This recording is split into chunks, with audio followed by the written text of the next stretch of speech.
I don't think Bitcoin hits that true risk off point until the market cap grows.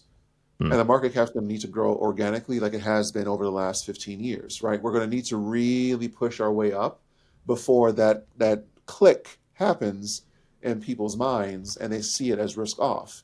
Because there's many people that still see it as a bubble. There's many people that don't even know about Bitcoin.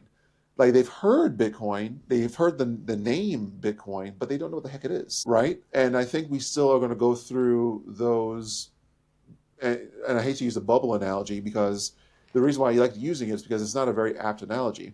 Bubbles don't inflate, then deflate, then reinflate bigger than they were the last time, then Yeah. deflate, then reinflate bigger than they were the last time, right? That's called an economy. That's called adoption, right? Mm. Bubbles pop. And that's it. Yeah, and that's it, and it's done. And Bitcoin isn't a bubble. Bitcoin's an S curve, right? So what we're seeing right now is we're trotting along that S curve. And well, I posted a video weeks back where a guy said, and I forget his name, a bull market, a bubble is a bull market in which you don't have a position. And I think that's what's going on right now with a lot of the Bitcoin talk, right? People don't own it; they want to poo-poo it. I think we're very much in that phase still, which is why I'm reticent to say, "Oh, we're going to the moon, 400,000." I think we can go 100, 150. I Mm. think that having BlackRock and Uncle Larry involved right now, I call Larry Fink Uncle Larry. I think it's a very, very fortuitous development that happened in 2024, and I think that bodes very, very well for Bitcoin's future. And I think that, the ETF inflows are going to mature. And when I say mature, I mean they're going to stabilize, then grow, stabilize, then grow, stabilize, then grow. I think we're in that upwards trajectory of the S curve.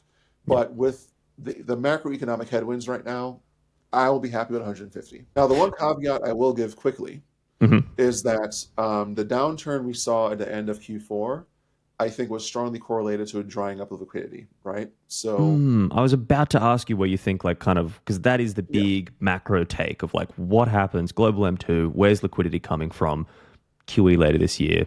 I'll let you run with it. data points to a drop off in liquidity at the end of last year, right?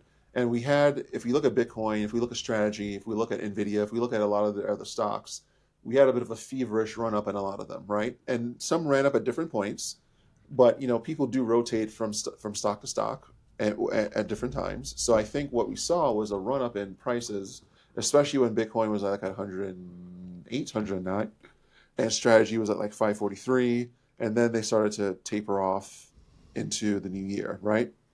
I do think that we're going to see, and the data bears this out, that we're going to see an increase in global liquidity, right? Now, here's the thing.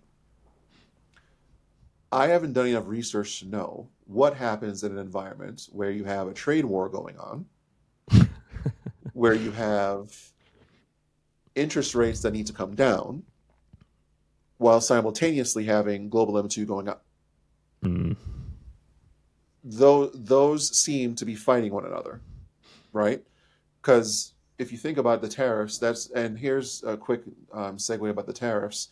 They are inflationary, but not in the way that people think. So the inflation you're going to see is, for you as in Australia, for instance, you would have an Australian produced bottle of water being $1, and then you would have an American version being $1.25. Mm. You still very much have the choice to pay for that $1 bottle, right?